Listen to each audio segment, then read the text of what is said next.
tous, c'est Maureen, j'espère que tout va bien pour vous. Je reviens aujourd'hui avec une vidéo book haul, un petit peu en avance, mais je profite du beau temps et de mon temps libre pour vous la tourner.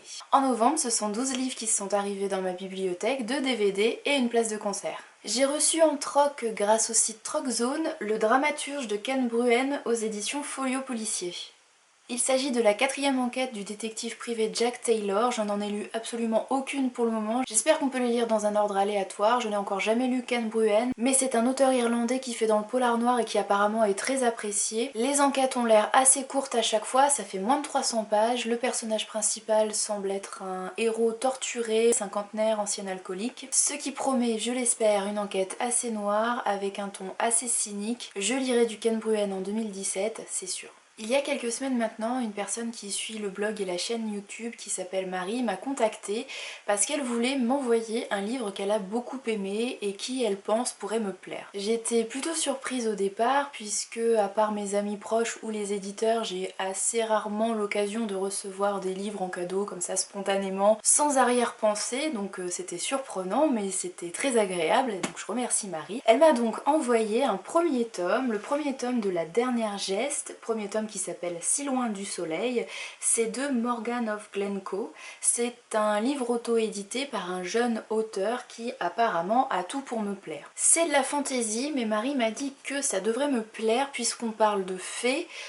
On parle d'une héroïne forte. Il y a un petit côté japonisant comme le laisse présager l'illustration de couverture. Je ne suis pas très habituée à lire de la littérature nippone, mais il y a quelques mois j'ai lu Les Neiges de l'Éternel de Claire Crust aux éditions Actu SF qui était de la fantaisie nippone japonisante qui m'avait pas mal plu, j'avais bien aimé cette ambiance un petit peu onirique dans la neige. Là je suis assez curieuse de retrouver cette ambiance un petit peu particulière, un petit peu merveilleuse, onirique. Je pense que fée et Japon ça peut se marier assez bien, même si la féerie finalement c'est quelque chose de très occidental, de très celte, très européen, mais je sais pas. Je sens bien ce petit mélange et Marie m'a affirmé que ça devrait me plaire, donc j'espère qu'elle ne s'est pas trompée, je n'en sais pas bien plus, je lui fais confiance et je la remercie encore une fois pour ce très joli cadeau. J'ai ensuite reçu quelques services presse au mois de novembre. Le premier, il s'agit des recueils d'occultes racines, le livre d'Hélène, c'est de Sarigan, et c'est aux éditions 1115, toute petite maison d'édition qui vient d'ouvrir ses portes, et c'est une petite maison d'édition lyonnaise. C'est donc l'éditeur qui m'a contactée en me demandant si ce livre m'intéressait, c'est de la fantaisie. Pour tout vous avouer, c'est le ton du message qui était personnalisé, assez amusant, et puis le fait que ce soit une petite maison d'édition lyonnaise qui m'a fait franchir le pas, parce que clairement, à part le fait que c'est de la fantaisie, que ça parle de magie et qu'on a une héroïne qui s'appelle Hélène, franchement je ne sais rien de plus sur cet ouvrage, mais comme j'aime bien faire des découvertes chez les petits éditeurs francophones et qu'a priori j'aime bien l'imaginaire, voilà, j'étais curieuse, j'ai accepté et je remercie encore la maison d'édition. Le suivant est un service presse complètement inattendu, que je vous explique un petit peu ce qui s'est passé. Samedi dernier, j'ai reçu un appel, mais comme je connaissais pas le numéro de téléphone, j'ai pas répondu, quand je connais pas, je réponds pas. On m'a laissé un message que j'ai écouté. C'était la Poste qui m'annonçait qu'ils n'avaient pas réussi à me trouver, qu'ils avaient un colis à me livrer au 20 rue dans le 3e arrondissement de Lyon. Donc en écoutant ce message, j'ai beaucoup rigolé puisqu'en fait ça fait quasiment 3 ans que je n'habite plus à cette adresse, j'ai déménagé par 2 fois depuis et j'ai changé de région comme vous le savez.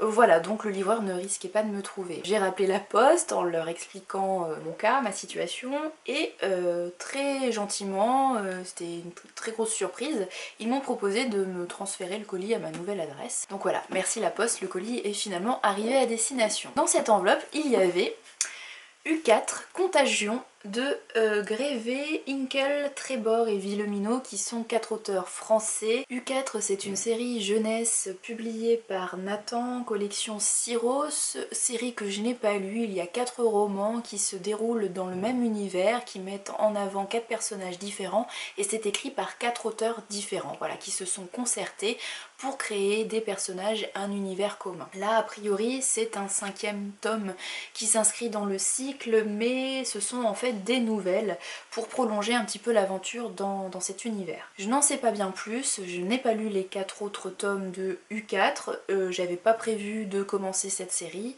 c'est vraiment un service presse complètement surprise puisqu'en fait ça fait maintenant quasiment 3 ans que j'avais contacté Nathan pour leur dire que je ne souhaitais plus recevoir leur publication puisque ça ne correspond plus vraiment à ce que je lis. Ils m'ont retrouvé dans leur liste mais ils n'ont pas la bonne adresse. Merci quand même Nathan, je lirai ce livre là, surtout parce qu'il y a Vincent Villomino que j'ai lu il y a pas très longtemps avec son premier tome Des pluies qui m'a beaucoup plu, donc là je suis assez curieuse de découvrir cet univers.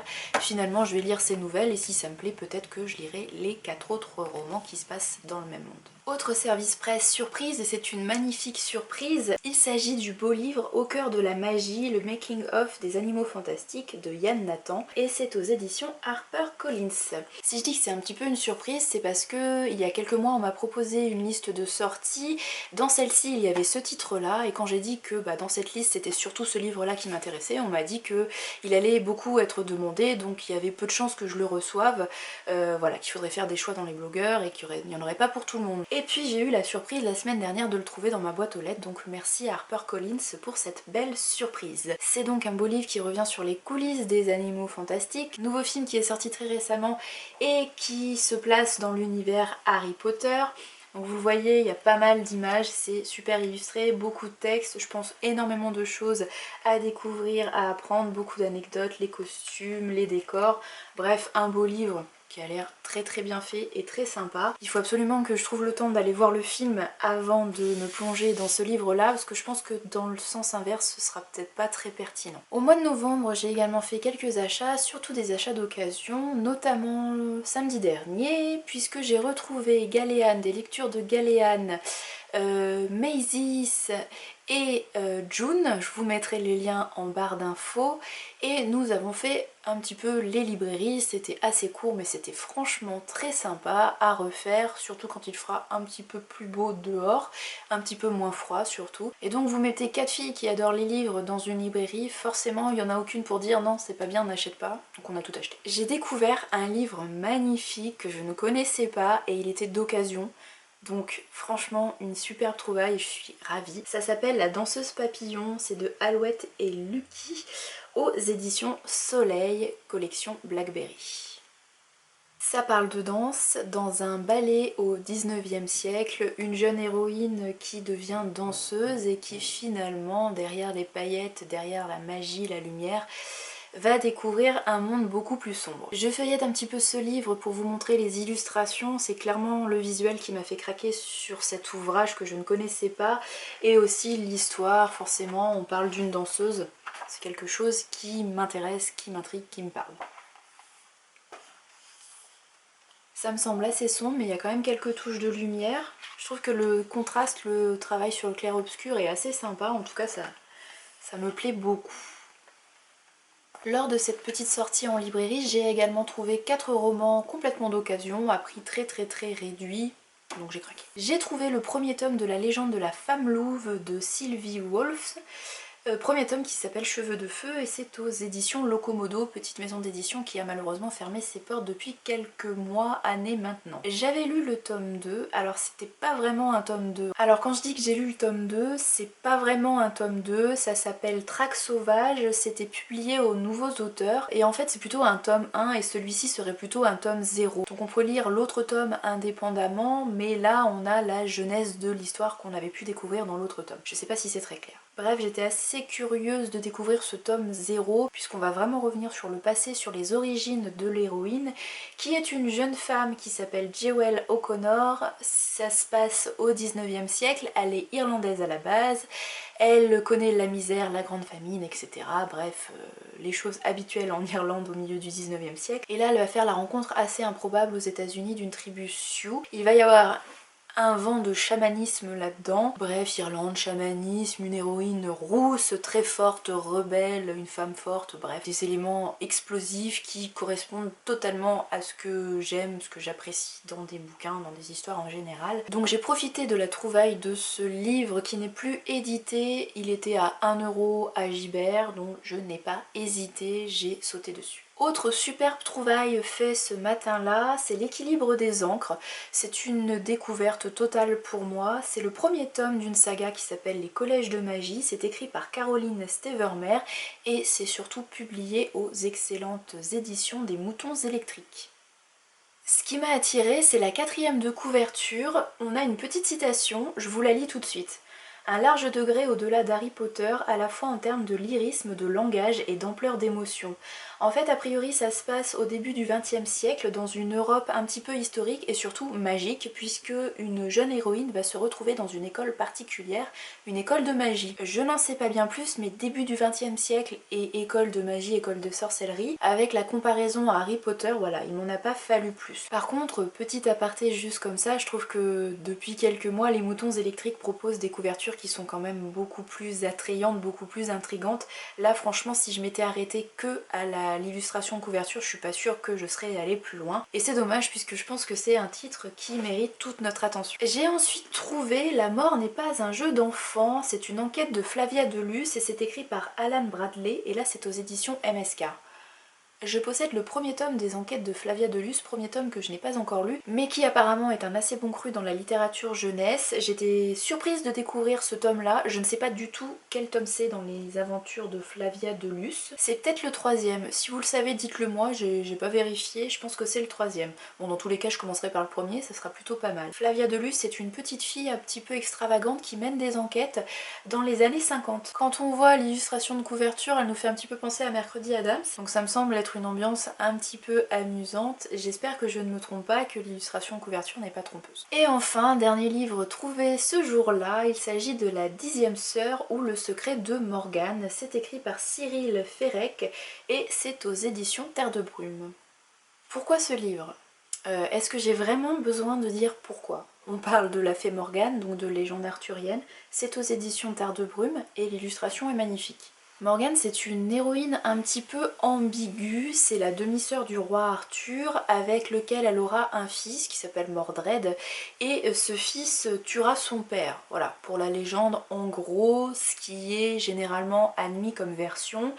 Désolée si je vous ai spoilé, mais bon la légende arthurienne quand même ça fait des siècles que ça existe, donc si vous ne connaissez toujours pas l'histoire, il serait temps de s'y mettre. Et la fée Morgane, selon les œuvres, selon les points de vue, elle est considérée en gros, entre guillemets, soit comme gentille, soit comme méchante. Alors, c'est manichéen, c'est pas très joli de dire ça. Moi j'avais eu énormément de plaisir à la redécouvrir grâce à la célèbre histoire de Marion Zimmer Bradley qui est Les Dames du Lac et qui met surtout en avant Morgane, donc la demi-sœur du roi Arthur. On la redécouvre sous un jour beaucoup plus humain, beaucoup plus émouvant, avec un soupçon de magie, de druidisme, de celticisme. C'est un personnage voilà, que je trouve assez fascinant. Je suis toujours très curieuse d'en apprendre plus sur elle, de découvrir d'autres versions, d'autres éléments que je ne connais pas encore. En novembre, j'ai également fait ma commande trimestrielle chez France Loisirs. J'avais commandé un livre, le 12e et dernier tome de Chi, Une vie de chat de Konami Kanata. Donc comme le titre l'indique, on suit toujours la vie d'un petit chat, donc Chi, et de la famille qui l'a adopté. Là c'est le 12e et dernier tome, la série est terminée, je ne sais pas du tout ce qui m'attend dans ce 12e et dernier tome. De toute façon je suis loin d'en être là puisque je n'ai lu que les 2 ou 3 premiers tomes à ce jour, donc j'ai encore le temps de voir venir. Comme fin octobre c'était mon anniversaire, j'ai eu le droit à un chèque cadeau chez France Loisirs, donc j'en ai profité pour acheter le tome 2 de Phobos de Victor Dixon. Je n'ai toujours pas lu le premier tome, mais je fais confiance aux autres lecteurs, blogueurs, booktubeurs qui encensent pas mal cette petite série. C'est toujours de la young adulte, ça parle toujours de télé-réalité, c'est toujours un monde un petit peu futuriste dans lequel les adolescents, les héros vont se rendre compte qu'ils sont manipulés. Voilà, je n'en sais pas bien plus, mais cette série, ça sera l'occasion pour moi de découvrir enfin la plume de Victor Dixon, qui est un auteur jeunesse très apprécié. En allant récupérer ma commande en boutique, j'avais également un chèque cadeau, donc comme d'habitude j'en profite pour compléter ma collection de DVD Disney. Oui, j'ai 29 ans mais je continue à compléter ma collection de DVD Disney. J'ai donc pris Vice Versa que je n'avais pas vu au cinéma et qui me rendait très curieuse. J'en attendais vraiment beaucoup et en fait j'ai été déçue, je me suis un peu ennuyée, j'ai trouvé ça assez triste. Moi ce que j'aime bien quand je regarde un Disney c'est marrer en fait, enfin c'est les blagues, c'est les jeux de mots, c'est voilà les situations drôles et là Vice Versa. Il n'y a pas vraiment de situation amusante, c'est même assez triste finalement. La musique, il n'y a pas de chansons marquantes. Les dessins, sans plus, donc une déception. Par contre, j'ai également pris Zootopie que je n'avais pas vu non plus et que je n'ai pas forcément vu passer quand il est sorti au cinéma. C'était pas vraiment un Disney qui m'attirait plus que ça et là pour le coup je me suis marrée, donc c'était une bonne surprise. J'en attendais pas grand chose et c'était amusant, j'ai rigolé, voilà, donc un bon Disney. Et pour le coup là les dessins m'ont semblé plus sympas, voilà. Une belle surprise, je m'y attendais pas. J'ai passé un bon moment. Dernier achat du mois de novembre et là il ne s'agit ni d'un livre ni d'un DVD mais d'une petite place de concert puisque le mardi 2 mai 2017 à 20 h, j'irai voir Julien Doré et une première partie qui n'est pas indiquée, donc je ne sais pas, ça sera la surprise. J'aime beaucoup faire des concerts mais là ces derniers mois et même cette dernière année j'ai pas fait grand chose puisque à Lyon il n'y avait pas grand chose qui me tentait plus que ça et puis ensuite il a fallu prévoir tout le déménagement, le changement de vie, etc. Donc les concerts c'est un petit peu passé à la trappe. Depuis que je suis arrivée à Clermont je regarde un petit peu ce qui se passe dans les salles du coin mais pour le moment j'ai pas trouvé grand chose qui me tente plus que ça. Donc je pense que Julien Doré au mois de mai ça sera un petit peu le premier concert de la saison, ou en tout cas le premier concert de ma nouvelle vie en Auvergne. J'espère que ça sera bien. En fait je connais assez peu le travail de Julien Doré et j'ai fait un petit peu cet achat de place de concert sur un coup de tête. Mais j'aime bien de temps en temps pas trop réfléchir et foncer sur un coup de tête. Julien Doré je connaissais vraiment qu'un ou deux titres comme ça qui passaient à la radio et encore j'écoute quasiment jamais la radio, donc je ne connaissais quasiment pas, voire pas du tout, à part voilà, un ou deux titres vraiment les plus connus. Il y a quelques semaines, à mes heures perdues, je suis tombée sur une interview de Julien Doré dans je ne sais plus quel magazine, enfin j'ai lu ça en ligne sur internet, c'est le titre qui m'a intriguée. Donc je suis allée voir les réponses qu'il pouvait donner à la journaliste et j'ai été assez surprise par sa façon de penser. Je me suis dit, j'aime bien ses convictions. Donc je suis allée lire une deuxième interview, peut-être même une troisième, et ça s'est confirmé. Je trouve que sa façon de penser et ses convictions sont vraiment sympas, à comprendre que ce sont les mêmes que les miennes, donc elles sont forcément les meilleures qui peuvent exister. Voilà, ça a résonné en moi. Je me suis dit, tiens, si le bonhomme est sympa, peut-être que son travail, peut-être que sa musique est sympa aussi. À creuser. Quelques jours plus tard, alors que je fouillais dans la liste des concerts qui étaient prévus à Clermont et notamment au Zénith d'Auvergne, qu'est-ce que je vois? Julien Doré. Je me suis dit c'est peut-être le moment pour creuser un petit peu et aller écouter ce qu'il fait. Donc j'ai écouté son dernier album qui vient de sortir en octobre, je crois, mi-octobre, qui s'appelle Esperluette. C'est le symbole, voilà. Alors sincèrement j'ai pas apprécié l'ensemble de l'album, il y a certains morceaux qui ont eu moins d'impact sur moi, mais il y en a d'autres, quelques-uns quand même, la majorité de l'album, qui ont résonné en moi, qui m'ont plu, qui m'ont parlé, soit par la mélodie, soit par le texte, soit par les paroles. Donc ça a fini de me convaincre, je me suis dit bon allez, Julien Doré au Zénith d'Auvergne, 32 €. Je fonce. Je ne sais pas du tout où je serai le 2 mai, c'est en plein milieu de semaine, donc a priori je travaillerai et le mardi et le lendemain. Je ne sais pas du tout comment je vais aller au Zénith d'Auvergne, puisque c'est en dehors de Clermont et que ce n'est pas desservi par les transports en commun et que je n'ai pas de voiture. Mais d'ici là, je pense que je trouverai une solution. Voilà, donc un coup de tête, j'ai pris une place pour Julien Doré, j'espère que ça sera bien. Ce sera une découverte en live. Une petite croix de plus à faire sur ma liste des artistes à voir un jour en concert. J'espère juste que je ne serai pas piétinée par les 98% de femmes qui seront présentes dans la salle. Je vous raconterai ça le lendemain ou les jours qui suivront, je vous donnerai mes impressions sur ce concert. D'ici là, je vais continuer la découverte du travail de Julien Doré et puis je vais continuer de lire des interviews d'artistes à mes heures perdues. La découverte est parfois au rendez-vous. Vous êtes plusieurs à me réclamer une vidéo Bookshelf Tour. Oui, c'est prévu, j'y pense. Mais pour pouvoir vous proposer une belle belles vidéos et surtout avoir une belle lumière pour vous tourner ce bookshelf tour, j'aimerais me procurer une softbox. Donc j'attends de la commander et de la recevoir avant de tourner le bookshelf tour.